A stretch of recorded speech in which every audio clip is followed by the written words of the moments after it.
Rebecca Fraser wandered in. She has read the Dale Carnegie book, How to Read, Influence and Influence People. She looks me straight in the eye. She grips me in a grip of steel when she shakes hands. She is a walking, talking advertisement for all of those points you tick in that book.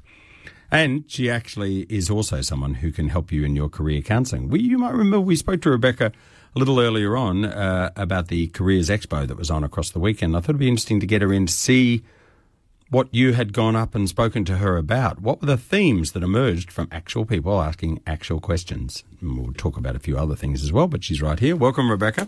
Good afternoon. So what was it like across the expo? It was really busy. It was a fantastic expo this year. We had some great stands and some great people there. And what, critically, do you think were the themes that emerged from what people were asking you? Remember, we were chatting about, it could be this, it could be that. We were looking at mature age apprenticeships, in fact. Well, what emerged? Look, there were still strong themes with the trades and apprenticeships side of things, but what we saw predominantly was a lot of people were there for the resumes, the interview skills and redundancy. We had a lot of questions and a lot of people that had just been made redundant attend. So were they asking about, okay, I'm redundant, now what? Or were they asking about, I've got these skill sets, I need a career because I've just been made redundant? You know what I mean? Which part of the journey were they on generally? Look, some were looking to transition. Some had the opportunity to transition. So they looked at their payout and went, now's time for me to have a look. But others were struggling, saying, I just need a job. I really just need to work out how to get a job.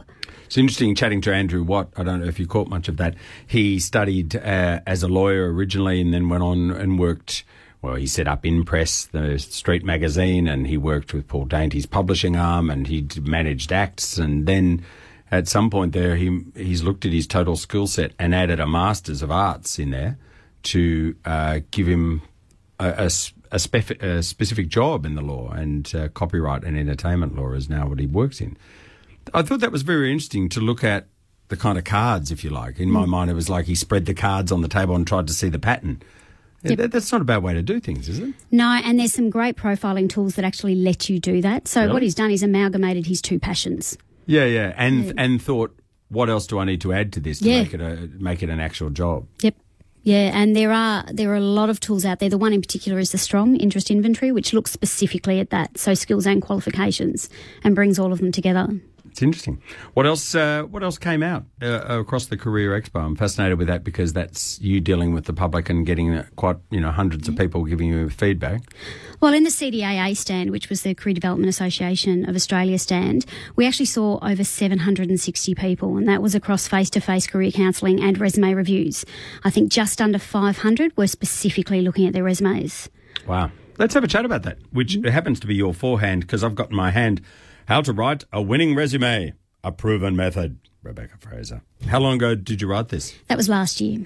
So it's current. What do you think's important to recognise about your resume in 2013 that perhaps you didn't have to in 2000? Back in 2000, you were able to be quite graphical and quite personal on your document because someone was reading it. In 2013, there's a very high chance that no one's reading it. A computer is actually sorting it.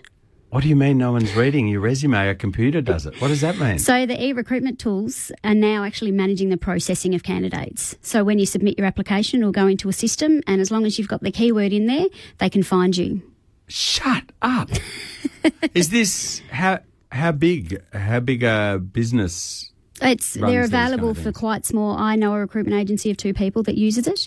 It purely depends on the agency as to whether they want to do that. Yeah. Okay, so these are jobs that recruitment agencies are sifting prior to getting to, or are these actual companies who are doing the hiring themselves also use it? Both. So, Yikes. Yeah, there's the tools, the candidate management system and the applicant tracking system. So the candidate management system actually lets the organisation take the candidate and keep them in a pipeline. If they're not successful, they still stay within their database and they can manage them. And if they're hired, they go through a whole onboarding process right through to salary negotiation all within the system.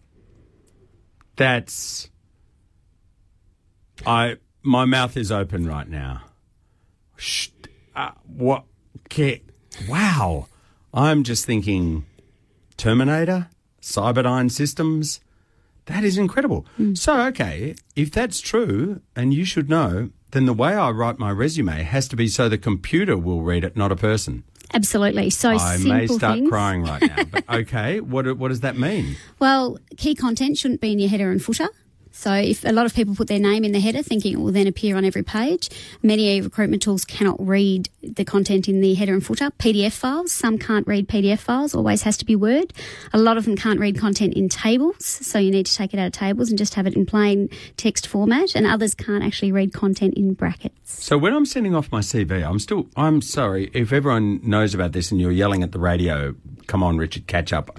I do apologise, but this would explain why a lot of people send off resumes and never hear back. Absolutely. So a lot of people say recruiters don't get back to me. I do understand that recruiters, they will not get back to everyone. They're very busy wearing the recruitment hat and they see hundreds of candidates. However, there's no guarantee that if your resume is not written properly, you're actually getting into the system and you're actually being visible. So if the computer's looking at it, this SMS is asking me this, if the computer's looking at it, how do you make your resume stand out? Keywords. So between the job and the industry you're targeting, you'll know what keywords and specialisations are important to that. So when they advertise for a job, they'll obviously ask for specific requirements. You have that addressed in your resume, and then they can actually pull it up. Just like Google pulls up information in the search engine, these databases can pull up information out of a resume. Do I have to make sentences, or can I list keywords and the computer will find it? Sentences that make sense, yes. Why? Who's reading it? Once you're pulled up out of the database, that's when the recruiter will actually see your resume. So that's why they still need to be properly formatted. All right.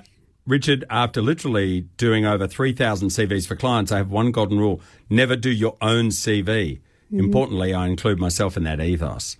Steve's there, and Rebecca Fraser, who you're chatting to, is nodding along in the background. And what? Keywords. It's kind of desperate. Rebecca's written a whole, it's not really a book, what do we call it? A paperback bigger than a pamphlet? Yeah, I'm not more sure. of a workbook and guide. There we go. Yep. Whereabouts do I get your How to Write a Winning Resume, You by the way? can buy it directly off my website. Which is RebeccaFraser.com.au. .com.au. All right. So is that true? I shouldn't write my own. You should always get someone else to write your resume. And if it's true, why? It's really important because when you're wearing your own hat, it's very hard to be critical about yourself, but also to compliment yourself. And a resume needs to be quite positive. So if you've got someone else reading it, then there's a higher chance they're aware that you've done something well that you would have just thought was everyday tasks. Yeah. And I guess the things that you go, oh, that's nothing, are the things that someone else can go, no, that's what they're looking for. Absolutely. In all the 500 odd people who saw you talking about their resume, what was the most common mistake with their resume? Grammar and language. A lot of people get that wrong. They also include they are not aware of the e-recruitment tool. So it's not common knowledge out there with people looking for jobs that this is what's happening. So I think understanding how that can impact their application is important. And other than that, basic English skills of English grammar, English language, not any specific CV type language. No. Look, we do use, and the recommendation is to use first person without the personal preference because it just flows. Say it again. First person without the personal preference. Example being? Instead of I'm an experienced project manager. Right. Yeah. It's a psychology behind the person reading it will actually adapt to the person and start to build their own feelings towards that person rather than being told. Because it looks more professionally? Yep. Looks Absolutely. more detached, like it's an assessment from a professional? Yep, absolutely. Oh. Yikes. Okay, I'm finding this breathtaking.